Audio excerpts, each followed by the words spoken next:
मंगनी टूटने का सूरत में लड़का पर इद्दत लाजिम नहीं है। सवाल ये है कि हम पठानों में निकाह का तरीका यह है कि घर वाले चंद रिश्तेदारों के साथ लड़की वालों के पास जाते हैं और रिवाज के मुताबिक कपड़े, मिठाई और दीगर सामान दिया जाता है और एक मौलवी साहब ज़बानी कलामी बगैर कानूनी दस्तावेज़ात के निकाह पढ़ाता है, जिससे बात पक्की समझी जाती है। मगर एक अंगूठी के इख्तिलाफ पर 1-2 हफ्ते बाद कॉल करके लड़के वाले कहते हैं कि हम लड़की नहीं दे रहे, आप लोगों ने झूठ से काम लिया है। अब पूछना ये था कि आया इस मामले को ख़त्म करने पर लड़की पर कोई इद्दत वगैरह लाजिम है या नहीं। बस वैसे ही ज़बान से लड़की के घर वालों के कहने से ही और लड़के के घर वालों के मानने से ही रिश्ता ख़त्म हो गया।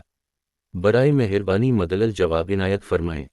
जवाब: वाज़ेह रहे कि वादा निकाह मंगनी के ऊपर निकाह के अहकामात जारी नहीं होते, लिहाजा सूरत मसौला में मज़कूरा तरीक़ाकार को अगर उर्फ़ में वादा निकाह मंगनी समझा जाता है और बाद में रुखसती से पहले बाकायदा निकाह भी पढ़ाया जाता है तो लड़की वालों के मना करने और लड़के वालों के मानने से मंगनी ख़त्म हो जाएगी और लड़की पर कोई इद्दत लाजिम नहीं होगी और न ही लड़के पर मेहर वाजिब होगा।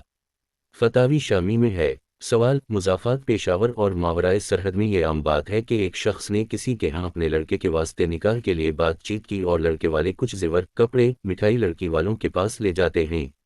अगर लड़की वाले अशियाए मज़कूरा ले लें तो पठानों के रिवाज में ये बात पक्की हो गई, जिसको उनकी इस्तिलाह में कोजदन मंगनी कहते हैं। लड़की का वली 3-4 आदमियों के सामने इकरार करके कहता है कि मैंने लड़की इस लड़के को दे दी। लड़का लड़की के घर में आता रहता है।